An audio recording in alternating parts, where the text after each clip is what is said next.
अवधूत चिंतन श्री गुरुदेव दत्त श्री स्वामी समर्थ।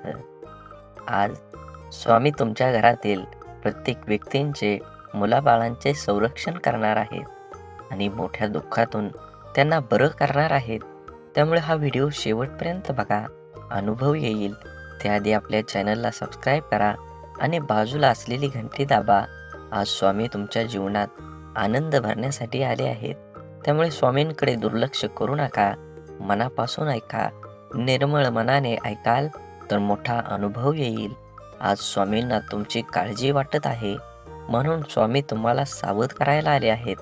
स्वामी भक्तांनो, आपल्या व्हिडिओला एक लाईक करा आणि कमेंटमध्ये श्री स्वामी समर्थ लिहायला विसरू नका।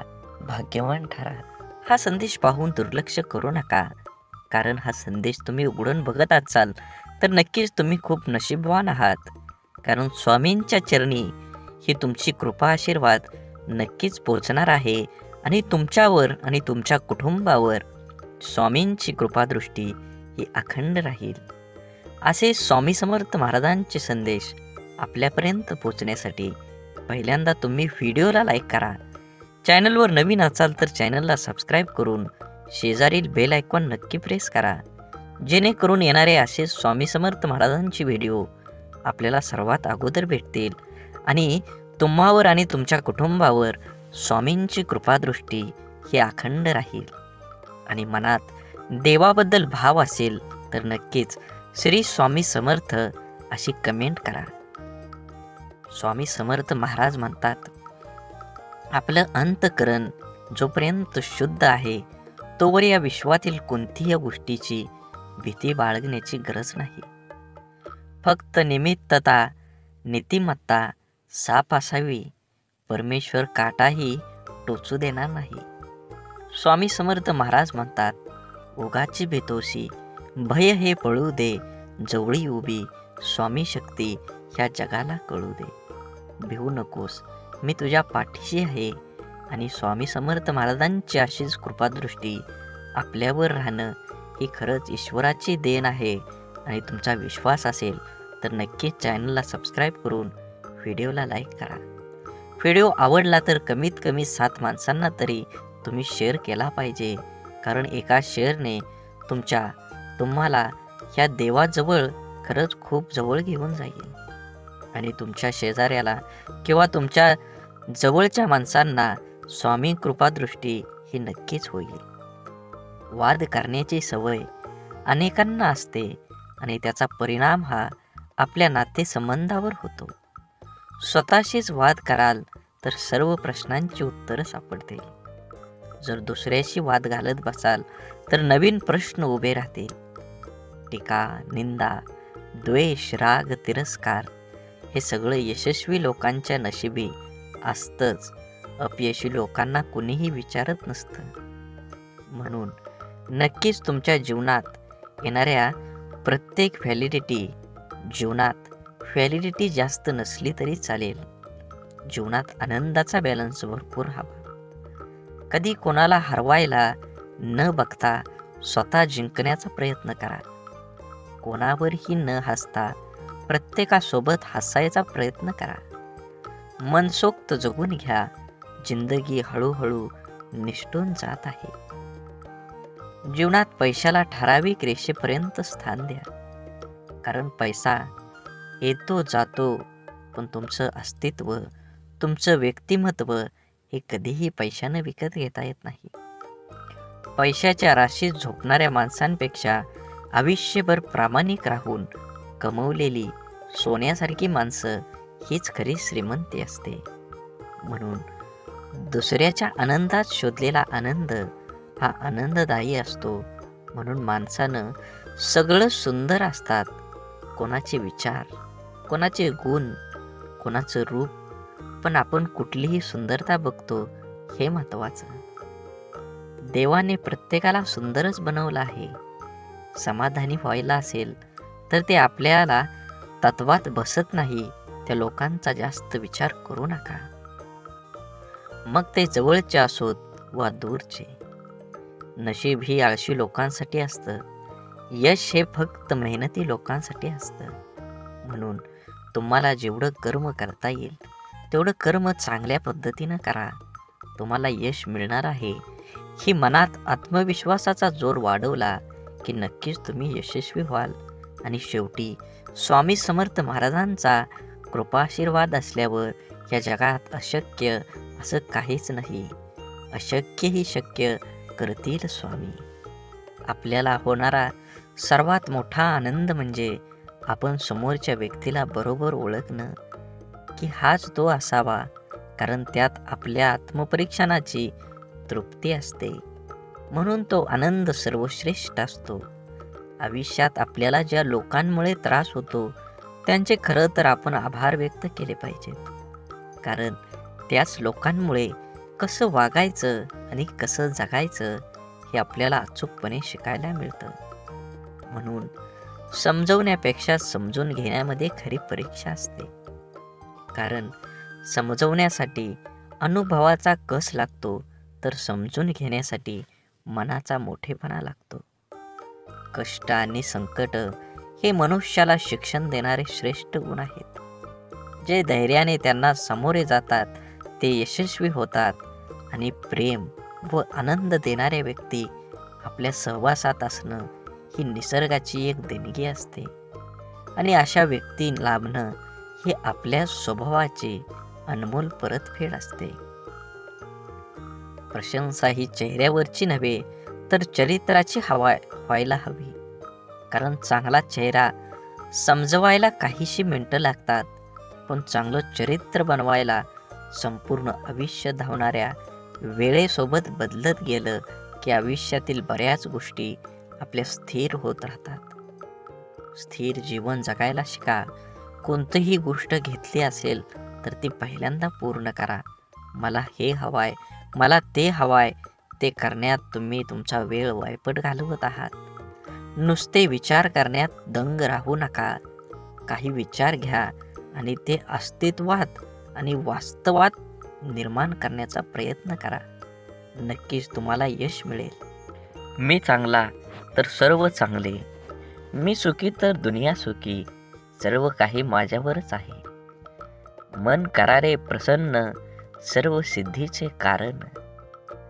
जर माझे मन शंका कुशंकेने भरलेले असेल, सतत नकारात्मक विचार मनात आले, स्वतःबद्दल कमीपणा, विनाकारण मनात भीतीचे दडपण असणे, पराजयाची भीती, अथवा आपण एखाद्या नशेच्या आहारी असू तर आपल्यातला सकारात्मक विचार येणारच नाहीत. म्हणून सर्वप्रथम आपण एक गोष्ट करून बघूया. अगदी मनापासून रात्री झोपताना उद्याचा विचार करू नका. दिवसभरात जे काही घडलं ते विसरून जा. स्वतःशी बोला. झोप येण्यासाठी देवाचे आभार माना. झोप येईपर्यंत आपल्या श्वासावर लक्ष केंद्रित करा. सुरुवातीला अवघड वाटेल, परंतु यातून बाहेर पडण्यासाठी हे आवश्यक आहे, जेणेकरून तुम्ही तुमचे विचार थांबवू शकाल. प्रयत्न करा, हळूहळू यश मिळेल.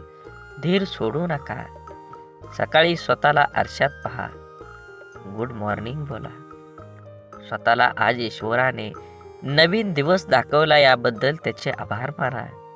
पहा, स्वतःशी संवाद साधून ही यातील महत्वाची पायरी आहे. स्वतःचं मूल्यमापन रंग, उंची, शरीरयष्टी, पैसा याने करू नका.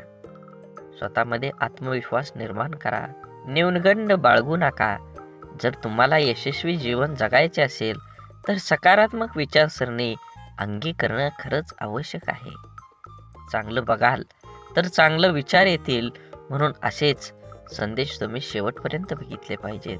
लक्षात ठेवा, समाधान म्हणजे अंतःकरणाची संपत्ती आहे.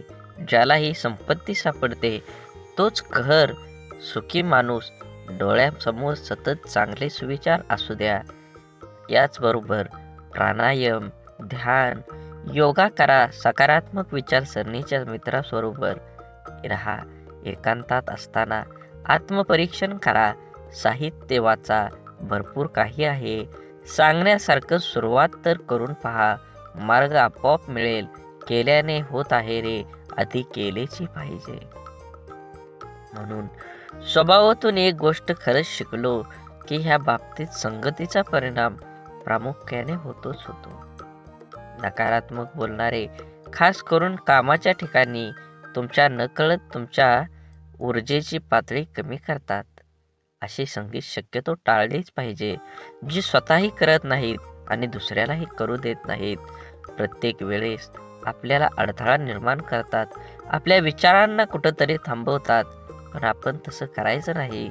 स्वतःला कमी लेखणं, कीव करणं, दुसरं हे काम उत्तमरित्या करतात त्यांना ते करू देतात.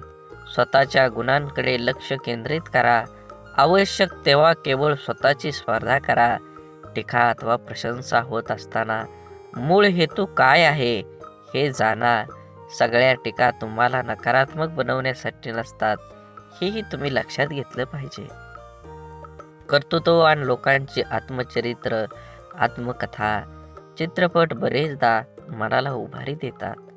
सतत सकारात्मक गाणी, सकारात्मक विचार आणि असेच व्हिडिओ बघा. तुम्हाला नक्कीच तुमच्या जीवनामध्ये सकारात्मक बदल घडून आल्याशिवाय राहणार नाही. चेहऱ्यावर हास्य ठेवा. तुम्हाला स्वतःला हसमुख चेहऱ्याकडे बघायला आवडेल. तसंच जगालाही. स्वच्छ नीटकेपणा पोशाख केवळ स्वतःचं बाह्य व्यक्तिमत्व सुधारतो असं नाही, तर तुम्हाला अंतर्गत सकारात्मक ऊर्जा देतं. तुमचा आवडता नवा उत्तम फिटिंगचा पोशाख बूट घातल्यावर तुम्हाला नक्कीच नेहमीपेक्षा छान वाटतं. दिवसात निदान एकदा अनोळखी व्यक्तीला स्वतःहून मदत करा. नक्कीच तुम्हाला तुमच्या प्रत्येक गोष्टीमध्ये यश हे मिळणारच आहे. सुरुवातीला एवढं तर करून पहा. पुढे पाहू. नक्कीच येणारा काळ ही वेगळाच असू शकतो. सकाळी जाग आल्यापासून रात्री झोपेपर्यंत आपण विचारच करत असतो. म्हणजे आपण नेहमी आपल्या विचारांच्या संगतीमध्ये जगत असतो. तसेच चुकीच्या विचारांचे परिणाम आपल्याला निसर्ग नियमानुसार भोगावेच लागतात. मात्र आपलं नशीब हे आपल्या विचारातून घडत असतं, ही गोष्ट लक्षात आली पाहिजे. अयोग्य मार्गदर्शन आणि चुकीची संगत यामुळे माणसे नकारात्मक विचार करू लागतात. अशी माणसं सहज नैराश्य, डिप्रेशन, मानसिक आजार यांना बळी पडतात. त्यासाठी आपण सकारात्मक कसे राहू हे थोडक्यात आम्ही सांगत आहोत. 1. प्राणायाम आणि ध्यानधारणा यामुळे आपलं मन हळूहळू शांत आणि निवांत होऊ लागतं.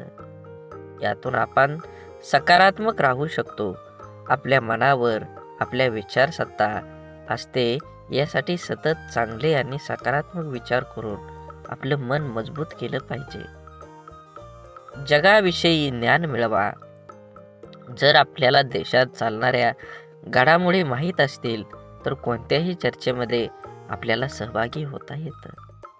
लोक आपल्याला मतांचा सन्मान करू लागतात आणि इतरांकडून होणाऱ्या या सन्मानामुळे सकारात्मक राहण्याची नक्कीच मदत होते. जीवनात सतत वाढणारी चिंता, काळजी ही सर्वांच्याच वाट्याला येत असते.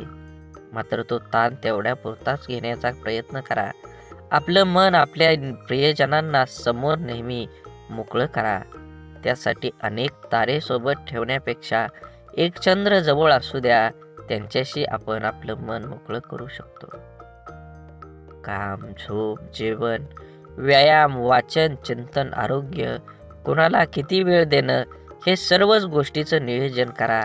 या सर्व गोष्टी आपल्याला सकारात्मक विचार किंवा सकारात्मक राहण्यासाठी नक्कीच मदत करतील. जीवनामध्ये येताना आपण नक्की काय केलं पाहिजे या सर्व गोष्टींचा विचार आपण केलेला असतो. पण जीवन जगत असताना आपल्याला खूप अडथळे येतात. आपल्याला काही गोष्टींचा सामना करावा लागतो. पण त्याच्यामध्ये सामना करून नक्कीच आपण पुढे गेलं पाहिजे. झालेल्या गोष्टी सोडून द्या आणि येणाऱ्या काळासाठी विचार करून सकारात्मक राहा. महापुरुषांचे जीवन चरित्र वाचा. त्यांच्या चरित्रातून आपली सकारात्मकता नवीन निर्माण करा. आपल्या जीवनात नियम टाका. काहीही झालं तर त्याच्यावर कृती करा. चुकीचं वागूच नका. रोज योगा नियमाने करा. खूप फायदा होतो हे तुम्हाला अनुभवातून कळेल. आपल्याने जेवढे शक्य होईल तेवढी सर्व स्वरूपात गरजूंना मदत करा. कारण सेवा मन पवित्रता करते आणि पवित्र मनात खूप सकारात्मक भरलेले असते. मन कधीही रिकामं होता कामा नये. सतत कृतिशील ठेवा. आपल्याला कामात माहीर राहा. त्या कामात आपला हात कोणीच धरू शकत नाही. संकटावर मी विजय मिळवण्यासाठी माहीर आहे हा आत्मविश्वास बाळगा. दयाळू वृत्ती धारण करा. शक्तीपेक्षा युक्ती श्रेष्ठ हा विश्वास नेहमीच बाळगा. आपल्यापेक्षा मोठ्यांचा नेहमी आदर करा. श्री स्वामी समर्थ. झाडे लावा, झाडे जगवा, माती वाचवा, पाणी वाचवा. सेव्ह अर्थ. आणि मनात स्वामींबद्दल आणि देवाबद्दल भाव असेल तर नक्कीच चॅनलला सबस्क्राईब करून व्हिडिओला लाईक करा. धन्यवाद.